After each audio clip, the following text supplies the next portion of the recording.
Welcome to Online Study Corner. Charlotte Bronte is topic of this video.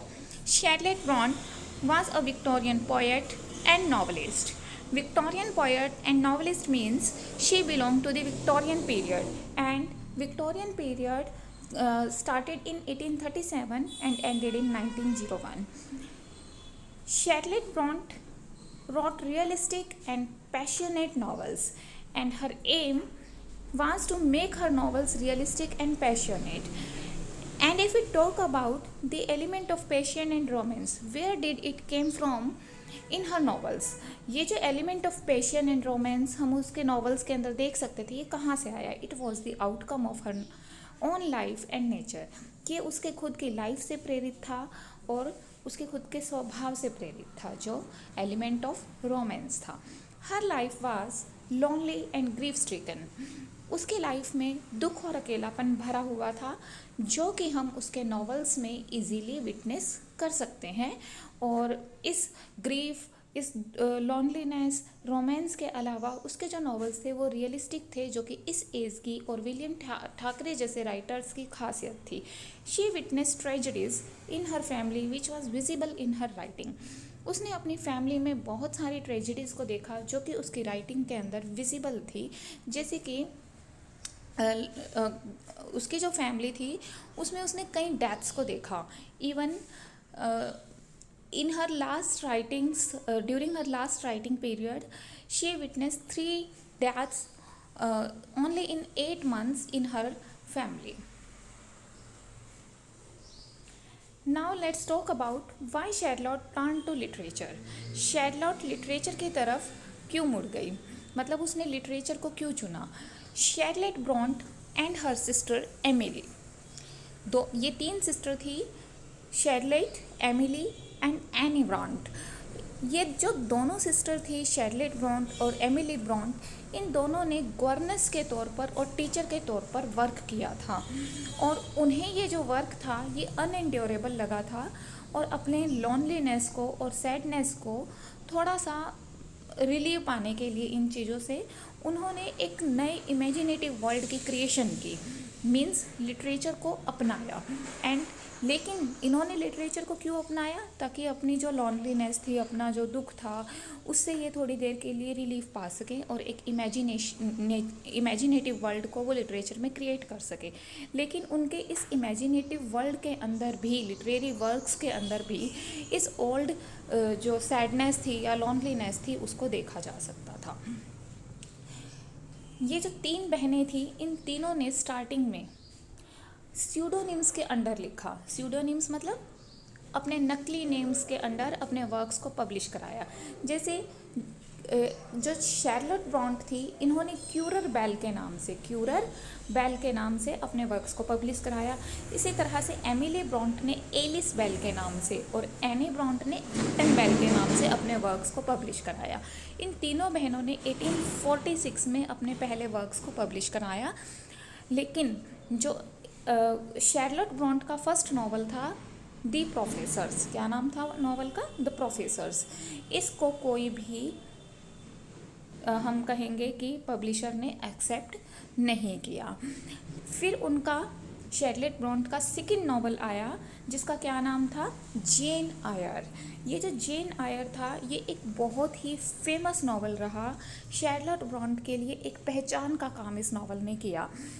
अब ये novel जो जेन आयर था वो कब आया? 1847 में आया. और 1848 में इन तीनों बहनों ने अपना जो स्यूडोनिम था उसको एडमिट कर लिया, मतलब रिवील कर दिया कि ये उन्हीं के नाम थे और ये जो वर्क्स पब्लिश किए गए थे ये उनके द्वारा ही किए गए थे. और जैसे ही इन्होंने इस चीज़ को एडमिट किया, अपने स्यूडोनिम्स को एडमिट किया, तो वो लंदन लिटरेरी सर्कल्स के अंदर सेलिब्रिटीज़ की तरह से हम कहेंगे कि उनकी पहचान बन गई.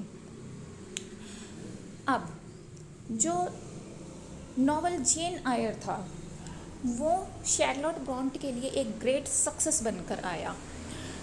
ठीक है, इसी वर्क के लिए, जेन आयर के लिए ही शार्लोट ब्रॉन्ट बहुत ज़्यादा जानी जाती थी. और ये जो नॉवल था हम कहेंगे कि जेन आयर नाम का जो नॉवल था, ये इसके अंदर हम लव और हेट जैसे एलिमेंट्स का मिक्सचर देख सकते हैं। This work won instant favour, इस वर्क को instant favour, instant name and fame मिली पब्लिक की तरफ से। और ऑथर कौन थी? शैर्लोट ब्रॉन्ट। इस ऑथर को इस वर्क की वजह से लिविंग नॉवलिस्ट्स के अंदर, लिविंग नॉवलिस्ट्स की कैटेगरी में, जीवित जो नॉवलिस्ट थे उनकी कैटेगरी में फर्स्ट रैंक पर या फ्रंट रैंक पर हम कहेंगे रख दिया गया। Jane was a commercial success and received good reviews. ये जो नॉवल था जेन आयर, ये एक बहुत बड़ी कमर्शियल सक्सेस बनकर आया और इसने बहुत अच्छे रिव्यूज़ को भी प्राप्त किया। यहाँ तक कि जी.एच. ल्यूइस क्या कौन थे? एक क्रिटिक थे। उन्होंने इस नॉवल के लिए लिखा कि यह नॉवल क्या था? An utterance from the depth of a struggling, suffering, much enduring spirit. ये जो नॉवल है, अटरेंस क्या होता है? वर्णन। ये नॉवल किसी, हम कहेंगे, राइटर के संघर्ष का, दुखों का और बहुत ज़्यादा सहनशील स्पिरिट का एक गहराई से और विस्तृत ढंग से किया गया वर्णन है। And declare that it consisted of Suspiria de Profundis. और उन्होंने डिक्लेयर किया कि इस नॉवल के अंदर सस्पीरिया डी प्रोफाउंडिस को देखा जा सकता है, जो कि एक लैटिन वर्ड है जिसका मतलब है साइज फ्रॉम डेप्थ, मतलब गहराई से किसी ने आहें ली हों। इस चीज़ को इस नॉवल के अंदर देखा जा सकता है। एक्चुअल में ये नॉवल है क्या? This novel is the story of governess and her employer mister Rochester. ये नॉवल एक गर्नेस की, यानी कि आया की, और उसके एम्प्लॉयर मिस्टर रॉकहेस्टर की लव स्टोरी कही जा सकती है। और ये जो मिस्टर रॉकहेस्टर है, ये पहले से ही मैरिड था। इसकी जो वाइफ थी वो इनसेन थी, जिसका नाम था लेडी बार्था के नाम से हम जिसे जानते हैं, जिसको कि हम the mad women in the attic के अंदर भी जिसका एक डिस्क्रिप्शन मिलता है। और इसकी रॉकहेस्टर की इस इनसेन वाइफ की डेथ के बाद ही ये जो जेन थी और रॉकहेस्टर था, इन दोनों ने मैरिज की। देखिए, इसके बाद इनका सेकंड नॉवल आया श्रेले, जो कि 1849 में पब्लिश हुआ, एंड देन केम विलेट इन 1853। पहला जो उनका नॉवल था, जिसका नाम था द प्रोफेसर्स, जो कि 1847 में आया था, लेकिन उसको किसी भी पब्लिशर के द्वारा एडमिट नहीं किया गया था। सेकंड नॉवल था जेन आयर, जो कि पहला नॉवल 1846 में आया था, सॉरी। नेक्स्ट नॉवल था 1847 में जेन आयर, जिसकी वजह से वो बहुत ही फेमस हो गई और लिविंग राइटर्स की कैटेगरी में फ्रंट रैंक पर आ गई। और देन इनके दो नॉवेल्स श्रीले और विलेट आए। ये श्रीले, विलेट और जेन आयर तीनों ने मिलकर राइटर के लिए एक ट्रायो, यानी कि तिकड़ी का काम किया। तीन फेमस नॉवेल्स का काम किया, जिनके लिए ये बहुत ही ज़्यादा फेमस हैं और जानी जाती है। श्रीले नाम का ये जो नॉवल है, ये राइटर के लास्ट ईयर्स में लिखा गया, जब वो काफ़ी, हम कहेंगे कि दुख में थी। पहले हम बात करते हैं विलेट नॉवल की।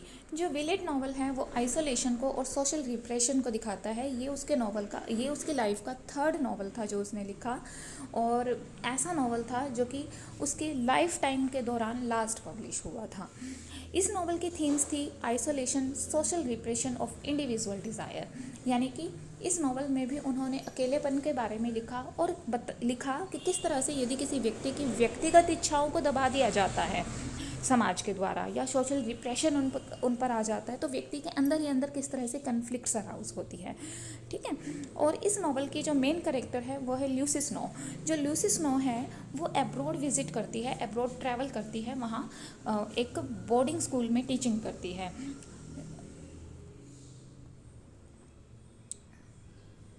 और ये जो बोर्डिंग स्कूल है ये कहाँ पर है? ये विलेट में है, और विलेट एक फिक्शनल विलेज है इस नॉवल के अंदर जो क्रिएट किया गया है।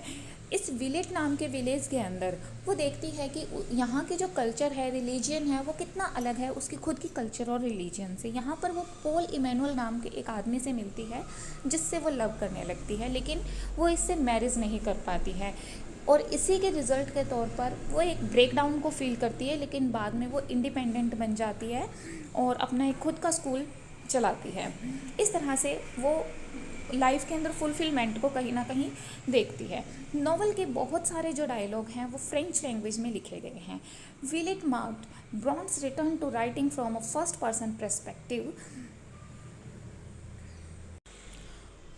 शैरलोट ब्रॉन्ट के इस नॉवल विलेट को इसके कॉर्सनेस के लिए क्रिटिसाइज़ किया गया है और यहाँ तक कि ये भी कहा गया है कि जो लूसी की डिज़ायर्स का पोर्ट्रेयल है वो फेमिनाइन नहीं है।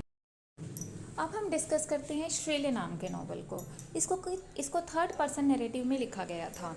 इनके जो दो नॉवेल्स थे जेन आयर और विलेट, इन्हें फर्स्ट पर्सन में लिखा गया था, फर्स्ट पर्सन नैरेटिव में लिखा गया था और इसे थर्ड पर्सन में लिखा गया था।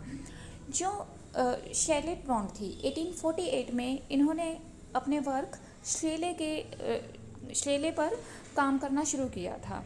It was only partially completed when Bronte family suffered the death of 3 of its member within 8 months.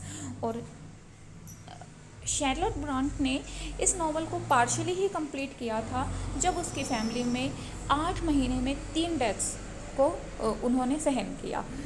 और जब एनी की, उनकी जो सिस्टर थी, यंगर सिस्टर थी एनी ब्रॉन्ट, उसकी डेथ हो गई, तो उसके बाद राइटर ने, शैरलोट ब्रॉन्ट ने अपने दुख को व्यक्त करने के लिए या अपने दुख से डील करने के लिए फिर से लिखना शुरू किया और उस टाइम पर इन्होंने ये जो श्रेले नाम का नॉवल था इसको लिखना स्टार्ट किया।